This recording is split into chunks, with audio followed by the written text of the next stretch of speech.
Hey, everybody. Welcome to the Competitor's Guide, and we're going to talk about how to just get you better at competitive gaming in general.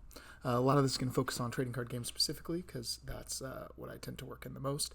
But we're just going to go over lessons and rules that'll help you out and be a better gamer.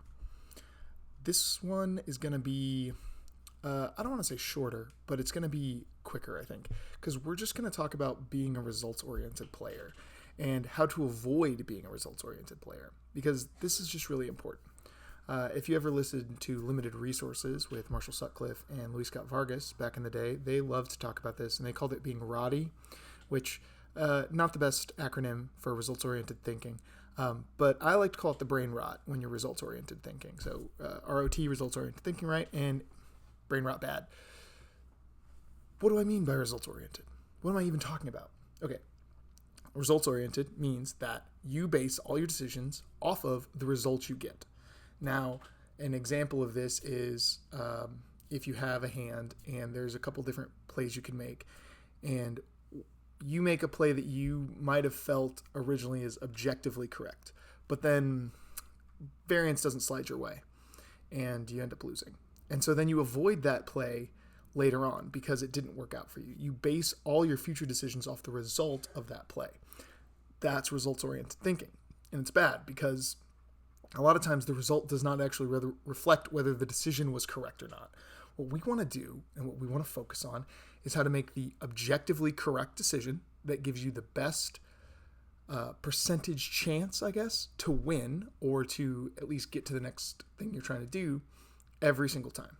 We don't want to focus solely on the result. We want to focus on the process. So instead of being results-oriented thinkers, we want to be process-oriented thinkers. We want to think this is a game with a lot of RNG, a lot of randomness in it, and a lot of kind of probability baked in. What move can I make that gives me the best probability of success? Now, some of this might entail, what does my opponent have in hand? What has my opponent showed to me previously? What do I think is in a traditional deck of this type? What do I know is left in my deck? How many cards do I have left? What's the thing I'm looking for? Do I need to take an aggressive line? Do I need to take a defensive line? Like, all of these things get baked into these results-oriented, or avoiding this results-oriented, so into this process-oriented thought process. And some of this may be your decision whether or not to take an aggressive or defensive line. So one of the things I want to talk about with this, and one of the things I bring this up, is because I've been playing a lot of challenges lately for the Pokemon TCG. And challenges are local level events that can give you championship points. They're traditionally just 4 to 5 rounds, depending on how many people participate. They're all best of 1, and it's just kind of standings at the end of how you did. And if you get first, you get championship points. I think if you get second, you get championship points. Not very many. And these are the lowest level thing that can get you championship points. You can have a total of 4 of them entered in at the end of the year for your championship points. So if you play, like, say, 6, and you get 4 first place and 2 where you didn't finish at all, they're going to take the 4 first places. And even if you kept getting first place, you would only ever get 4 max, right? But they're going to replace your best results. So it's your 4 best results. There are also cups, which are more rounds than a challenge and provide more championship points and generally more prizing. So cups are 4 to 5 rounds of Swiss, best of 1, and then a cut to top 8. And then top 8 is played best of 3. Again, you can only have 4 cup finishes. Challenges are usually played monthly. Like, each store will have 1 challenge a month, and then each store has 1 challenge a quarter. So I spent a lot of September just driving around to different stores in my area playing challenges. And I guess some of August doing the same thing, and was having a lot of fun. And some of what I was doing is I was playing pretty much the same deck the whole time. And because of this, I was having to make specific decisions over and over again because I was playing a similar deck or the same deck. And if I had allowed myself to be sucked into the results-oriented side of things, there are some of those matches that I never would have won later on. Because let's say early in my run with this deck, I made a choice that, I have like a 1 in 4 chance of drawing out of it. And I didn't. And so it's like, poop, I lost. But did I have a better chance somewhere else than this 1 in 4 chance of drawing out of it and winning? go back and look at the game, and I really didn't. I wrote down all my game results, and I would check over those kinds of things. Or sometimes it would be like, oh, hey, I just need my opponent to not have a gust effect, not have boss's orders, not have counter catcher. And then they did. And it's like, well, they had like 4 cards in hand. They had like 30 cards in their deck. They usually play 5 gust effects. They'd already played 1, so there's 4 in there. And so in those, let's say 35 cards, like that's a, I'm looking at 4 into, well, let's do 36 for easy math. 4 into 36, so that's a 1 in 9 chance. They've got at least 1, which, like, come on, and that math is bad and quick and off the top of my head, so don't pay any attention to it. But, like, realistically, those are the kind of equations I'm doing in my head. And it's like, did I have a better chance of building a play that wouldn't matter if my opponent had a gust, or maybe was only looking for boss's orders instead of counter catcher? And then that reduces their chances. So those are the kind of decisions you need to change. Not necessarily, oh, I shouldn't have made that play because they just had the counter catcher. It's like, oh, could I have made a play that made sure we were even on prize cards, or that I had more prize cards remaining so that they couldn't use counter catcher? Or could I have set that play up in a way that even if they counter catcher something, they're not going to be able to win, or they're not going to be able to stick something in the active so that I can't then make a play? Is there a way that I can play around this thing that beats me? Not, I made this play that was probably the objectively best play I could make at the time, and it didn't work, so let's make a totally different play next time. No, that's just like doing something different to do something different. We need to analyze the reasoning for our play, dig down and find out, especially after the fact, because in the moment it's really hard. You have limited amount of time to make game actions. There's a lot of stuff in your hand. There's a lot of stuff on the board. You can't always be expected to make those calls in the moment. But if afterwards you take a look, you sit down, you analyze what's going on. My shirt's being weird. Anyways, you analyze what's going on, and you figure out what play you could have made, or what was the best line to success. Then in the future, when those kinds of plays come up, you can shortcut that thought process a little bit quicker. You can use built-in heuristics, which heuristics is something we'll talk about on another episode, because right now I really just want to go over this super quick and kind of get to the bottom of results-oriented process, and then maybe talk a little bit about how to practice this. And I do want to go over like good ways to practice, because one of the hard things to do in trading card games, or anything that inherently takes a second person to play, is how to come up with good practice methods.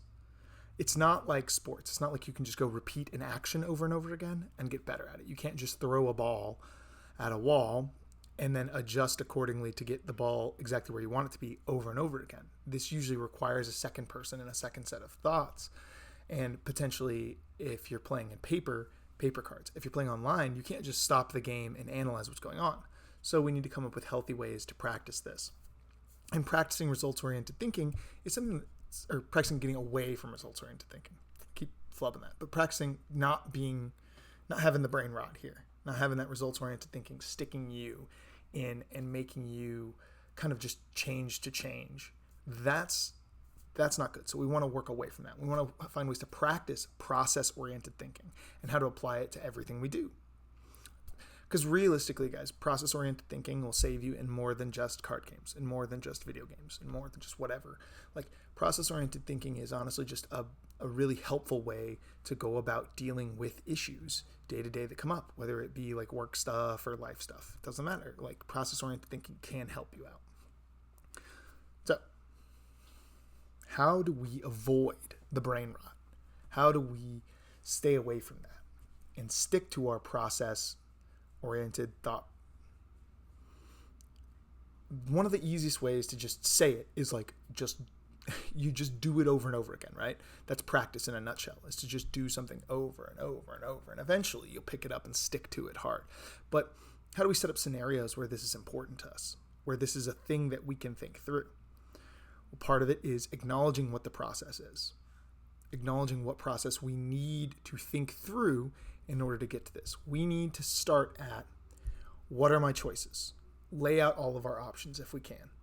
Then, what are the benefits of each of those choices? Okay. Then, what are the negatives that happen based off of each of those choices? Then, what is the chance of getting the positive result I want? Right? So let's say we're looking at a board, and we have an ability to KO a Pokemon, or we can stick one of their Pokemon in the active and do damage to it. Those are pretty much our main two choices. We can't pivot out of what we've got, and we've got, let's say, 2 prize liabilities on board, and if they take a return KO, we're cooked. So we think if we KO this Pokemon in the active, can they promote something to immediately KO ours? Right? And get those 2 prizes, because we got a 2 prize Pokemon in play. Or if they can't KO that, and let's say there's a liability on the bench, can they boss it? So we have to think through all these things. What do they need to KO our Pokemon? Do they need an energy? How many energy do they play? How likely is it that they can find energy?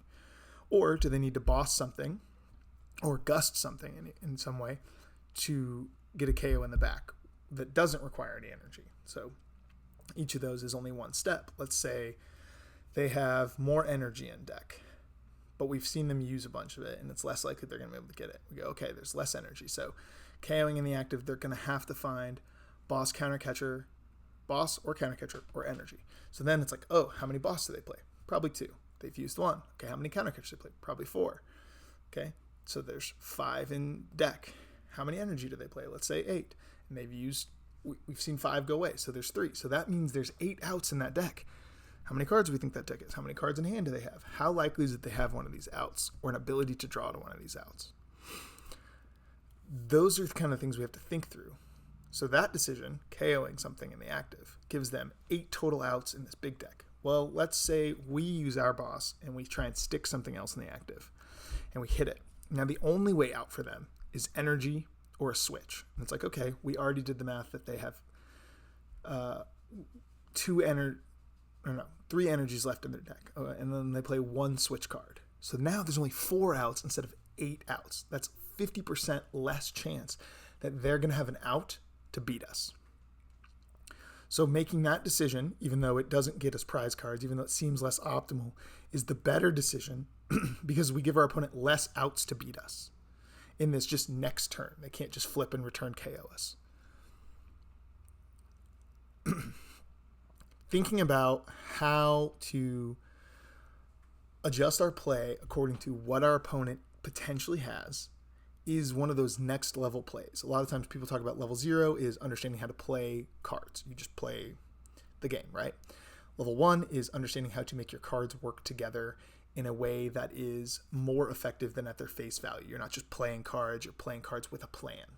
Level 2 is then understanding that our opponent is also doing this same thing, and we need to acknowledge that they have an ability to play cards and shape our plan according to their plan. Right? So getting to that second level is, in large part, something you have to have a process-oriented thought, like matrix towards. Because if not, you're not going to approach their potential in a way that is actually reflexive and doing anything about it. It's going to be entirely reactionary still, which doesn't really get to the crux of that second level of card play. So sitting and thinking, we have to look at this in a way that we can approach how to practice this. One way is just by knowing decks in the meta and understanding what they can and what they cannot do. Knowing what is traditionally seen in decks or what tends to be available in a card pool. So this base level of card knowledge and understanding of decks is something that you need to have no matter what you're doing. If you're playing Magic the Gathering and it's limited, you need to understand what your opponent has access to in the set, in the limited card pool. If it's standard, you need to know what's legal in standard. If you're playing modern, you need to understand what is traditionally in each style of modern deck that you're going to run into. If you're playing Pokemon TCG and you're playing standard, you need to understand what each archetype in standard traditionally tends to run. You might know that Gardevoir runs mostly countercatchers and single bosses orders, or that if you're playing against somebody who is using like a kind of aggro deck, like any deck based with Iron Hands, or maybe one of the Saraledge decks, they're going to run like 4 bosses orders. And they're going to have those 4 gust effects, but that's it. They're not going to have counter catchers traditionally. And if they do, they have 1. So they'll usually have a prime catcher too. So you need to be able to understand what ace spec your opponent has and be able to play around that, right? So those are the kind of things we need to have as a base level of knowledge when approaching these decisions.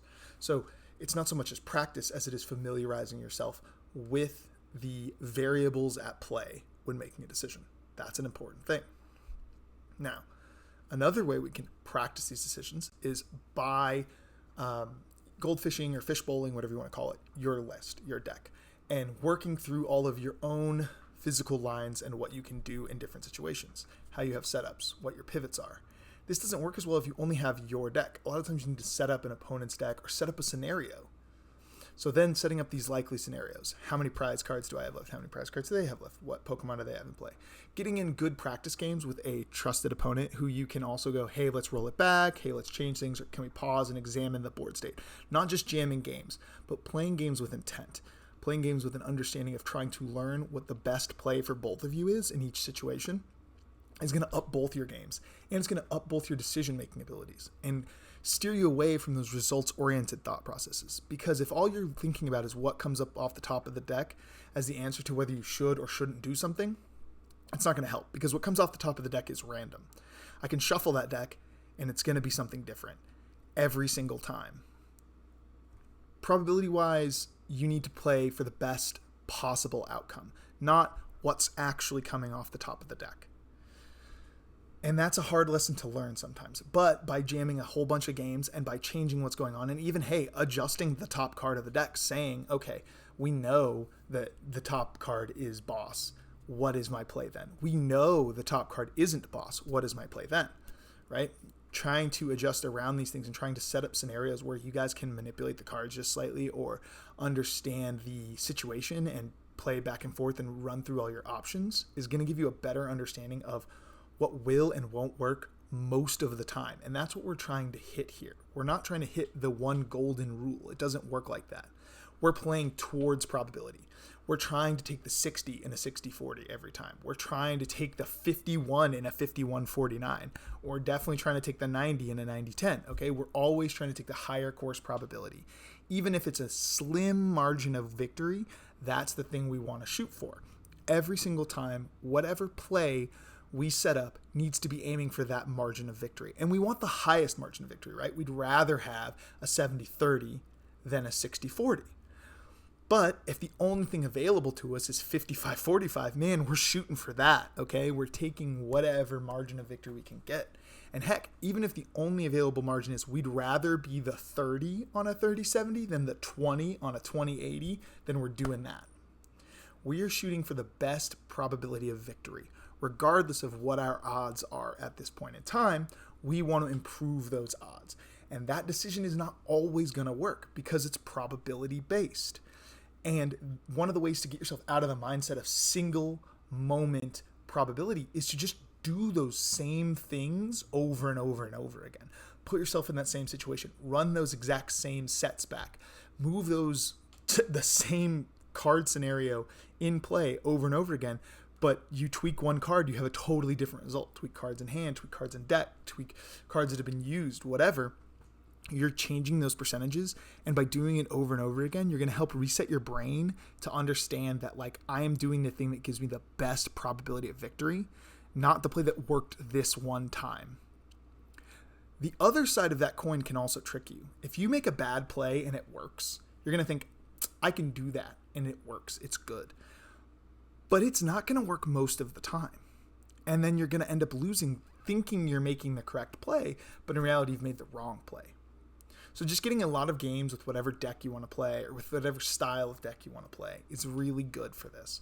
But getting in those games with intentionality and with somebody else that you can actually roll games back with is super helpful. I have a lot of solo time to work on things, but not a lot of group time, right? So I'm mostly either jamming games online where I'm just trying to get a lot of repetition and understand what my choices have gotten me to, or I'm playing a lot of gold fishing style games. Sometimes I play against myself, and then I can examine both sides of the board and really try and come up with the best possible play in every scenario for both players, which then helps me think a little bit better about how to overcome certain hurdles or play around potential win conditions. Because if you're sitting in the chair thinking, how do I beat this deck? What cards do I need to win this game? Then from the other side, from your original side, you can think, what cards do they need to beat me, and how do I prevent them from playing them? And sometimes you can't, right? They got you. That happens. But we need to then pull it back and figure out what got us to the situation where they got me. What plays could I have made different throughout this game? Maybe there was none. Maybe you were just going to lose. Maybe that's going to happen. But maybe a play you made on turn 2 where you got out a different Pokemon than you should have, or you got not enough energy, or you made a play assuming you might draw something and you didn't. I don't know exactly what it's going to be because it's going to be different every time. But retracing our steps to get to what decisions I've made in this game, analyzing what meaningful decisions, meaningful is important because you technically make decisions to do game actions all of the time, but those are things that are already going to happen. We need to analyze the decisions that you made that actively affect the outcome of the game. Those are meaningful decisions. What meaningful decisions did I make that put me in the position I'm in? Part of this comes along with taking accountability. Moving away from results-oriented thinking is a lot of accountability-based, structure here. You need to take accountability for the decisions you made. It's not RNG's fault you lost. It's your fault that you didn't give yourself the best chance to win. And sometimes RNG will still screw you. It does that. Random chance is random chance. Probability is probability. There could be a 1% chance something happens, and it happens 4 times in a row. Probability is wild like that. But you need to have made the decision that avoided that the best you could, or that reduced that chance to the smallest chance that you're going to lose. Without being able to steer the game in a way that continually puts the percentages on your side, you're going to lose a lot. And if you don't recognize that your decisions affect those percentages, even again, if you have a 5% chance to win, if you can make a decision that changes that 5% to 10%, that's a big difference. And you might be able to pull it out, or you might not. But also understanding that you had the power to change that 5% to 10% and you didn't take it is part of that accountability structure that you need to go back, analyze the decisions you made in the game, and realize what you could have done better to potentially win. And everything's like this.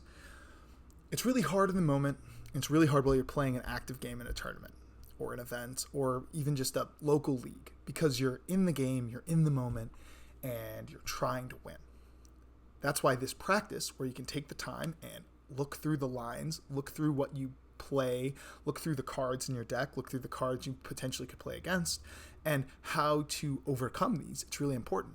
A lot of times, even when I'm fish bowling and I'm playing by myself, and I've got this killer hand in this killer position that I know I could win from, I go, well, what if my opponent Ionos me? And then I shuffle up my hand, put it on the bottom of the deck, and draw my 3 or 4 or however many prize cards I have left, and then go, what could I do to win from here now that I've been Ionoed? What if my opponent, knocks out the thing I was setting up to be my attacker? What can I do from here to try and plan around that? What can I do to keep my Pokemon safe? If I only have 2 prizes left, how can I avoid putting liabilities on the board? What's my best choice to draw the most cards? How am I going to be able to move around? And if I'm playing Magic the Gathering, a lot of times it's, do I need to leave a blocker back? Do I need to, keep a counterspell up? Do I need to not play this card because it could potentially help them because it's a symmetrical effect? All of those things are thoughts you have to have. You have to think through these when you're choosing your deck or when you're building your deck. And then also when you're understanding what the decks you're going to play against are. So I've been playing a lot of Iron Hands based decks just in general. I was playing just straight Miraidon, and then I was playing the Joltik Golden Go Iron Hands version. And the thing about Iron Hands is it only KOs small Pokemon.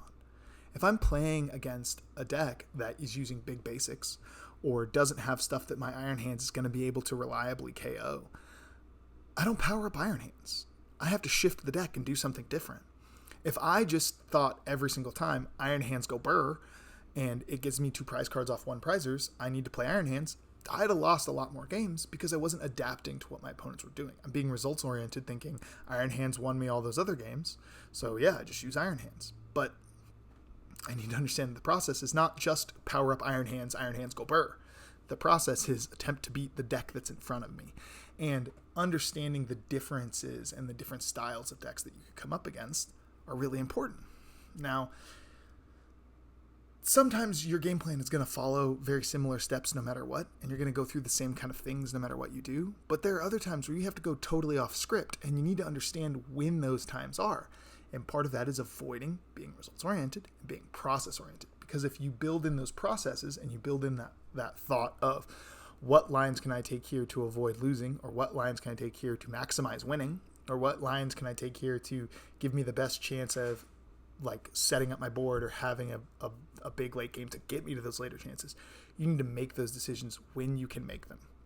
Not after the fact seeing that like, well, I guess that never was going to work because you then got the result of losing. See, one of the things about being results-oriented is it only helps you after the fact. And then again, it doesn't really help you. It just informs future decisions in a negative way. If you build in the processes for process-oriented thinking of what you're trying to achieve, you can do that actively in the moment. Not just basing your decisions off of previous results, but basing your decisions off of what goal you're aiming towards. That is the crux of process versus brain rot. I know I've hammered this point home and I've said the same thing a whole bunch of times, but it's the crux of this episode and it's super important. So, to kind of recap and go over what we're talking about here, we want to instill processes that help us get the best probability to win, regardless of what the board state is, regardless of if that's bumping that probability from 5% to 10%, regardless if it's bumping that probability from 80% to 90%. We want to build in the best probability to win.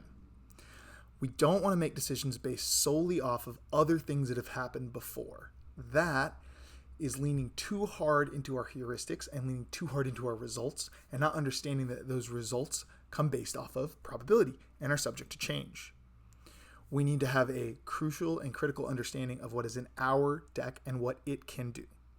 We also need to have a general understanding of the meta and what other decks have in like their card pools or available to them, or what the general card pool is, depending on what type of thing we're playing with trading cards. And then we also need to figure out as many options as we can and what the results of those options are. I know in 15 seconds that you're playing your hand, you don't have time to necessarily think through every single thing and pull up all these options, but thinking through these things ahead of time with intentional practice against players where you either play a lot of the same deck over and over again and analyze these things after each game is over, or where you play with a partner where you can take time in the game and suss these kind of things out and stop and talk through it, or play by yourself and do this exact same thing against another deck. Those are your ways to practice this and to really build understanding of the specific deck you're working in. Then you can kind of apply this thought process to multiple things outside of the game.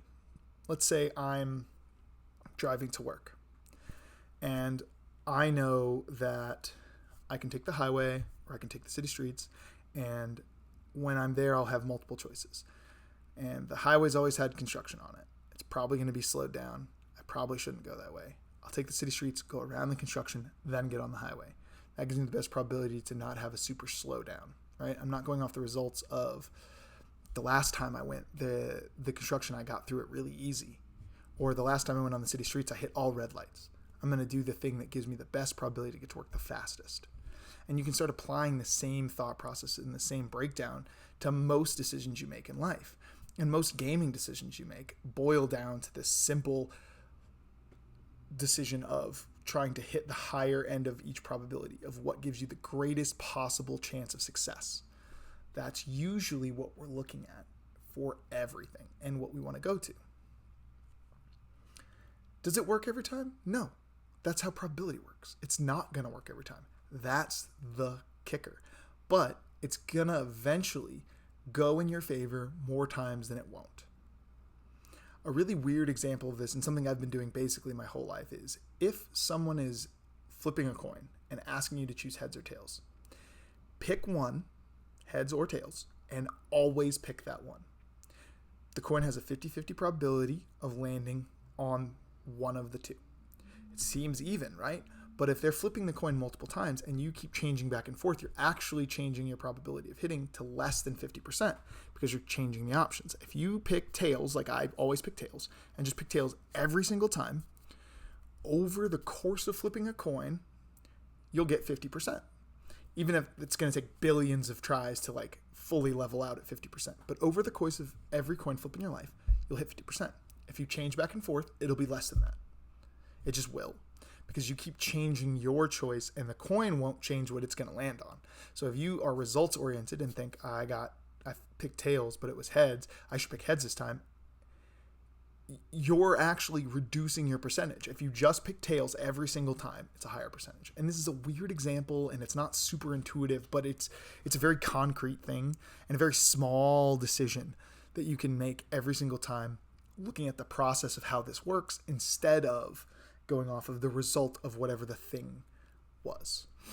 You can apply this to everything in your life, but especially to games. And man, it works great on games. There is a human factor in gaming where you're usually playing against somebody, and you then also have to try and understand what their thought process might be. And they might make the suboptimal play, and it might screw you. But again, you have to factor that into your like initial calculation of greater percentage, lower percentage, and try and take that greater one every time. If there's a 10% chance they do the dumb thing that no one would normally do and it screws you, well, there's the 10% chance that's going to happen. Factor that in. You still would rather have the 90 that they're not going to do that and it's going to work the way you want. It's super frustrating when that happens, and it happens a lot against newer people. Whenever you're playing something that you're experienced at and they're not, they'll make a inexperienced decision that most players wouldn't make, and it ends up messing you up because you're like, oh, I didn't even factor that in, or I didn't like think they could possibly think that was a good play, and so I didn't play around it in any way. That happens. So try and build that into your process as well. Understanding your opponent is another step in this, and you can keep adding steps. There's more and more and more things that you can add into your own mental calculus. You have to play the pros and cons of whenever there's too much information to try and like weigh in on, or if it's enough stuff that you can easily add to your mental load to give you your best chances of winning or losing.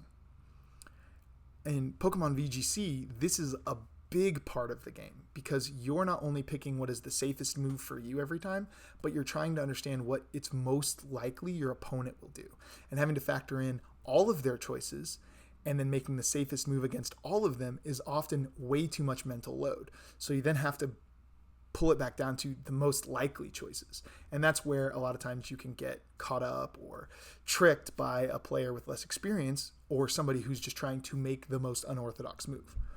Trying to just predict your opponent's move every single time is gonna be lower like success rate than making what is the most optimal move for you regardless of their choices. But that requires a lot more brain power and effort, and you really need to put in a lot more work and exercise in understanding what the potential moves they can make are, what moves you can make are, what the results of all of those things are. So this comes back into getting that general understanding of the meta and what your opponent can do, and then what your list can do, whether it's cards or a Pokemon team or, whatever other strategy style game you've got, what kind of team, army, build, deck, whatever it is, you need to understand what yours can do and what the most likely one your opponent has is, especially if there's something like closed deck lists or closed team sheets, like they're not open to you. You aren't going to know exactly what they have. If it is open information, then you can analyze that and make decisions with better clarity based off of what you know they have. But if you don't, you have to familiarize yourself with the meta and what is most common, and then also what could be the worst thing for you. If it's, open team sheets and you can see all of their moves, that's cool. But you still don't necessarily know what their spreads are. So you're like, I probably survived this, but maybe I don't. But I have to make this decision that's most likely that I'll survive this. How do people set up their Golden Goes? Do they max special attack them anymore? Because max special attack Golden Go, I'm getting KO'd by Make It Rain. But, if it's not max, then we're good. And those kind of decisions, you need to familiarize yourself with calcs, with teams, with the way people most commonly run stuff based on what item it has. So those style of decisions are all based off of the information you can do ahead of time. And gathering that information allows you to build the thought process you need to make those probability-based decisions. So in closing, wrapping it all up for you guys. Best way to like figure out what you need and what you got to do is just stick to your understanding, stick to the best possible decision, and stick to what uses the best amount of mental load for you. If you go too deep in the weeds and you burn yourself out on it, it's not going to help your game. So you need to build up that like mental resistance almost to all of these decisions. And the more info and work and practice you can do ahead of time, the lower your mental load is going to be when you're playing. And so the easier it is going to be to make these decisions overall. So general knowledge base of meta, decks, lists, whatever you're dealing with is good. General understanding of what you're using, what deck, list, or whatever. Okay. Assessing risks of each potential play. Determining the most likely avenue to success. Sticking with that decision every time, even if it doesn't work out. Those are the important things to stay away from the brain rot and embrace the process. It's all a process, guys. Thank you so much for being on the Competitor's Guide. I still don't really have like a sign out thing or even a cool intro or any of that stuff figured out. We're going to get to that. I hope you like the intro music though. That was made by our very own Sirkikin on Beatbox, which I thought was pretty dope. And then thank you guys so much for watching. I will see you later.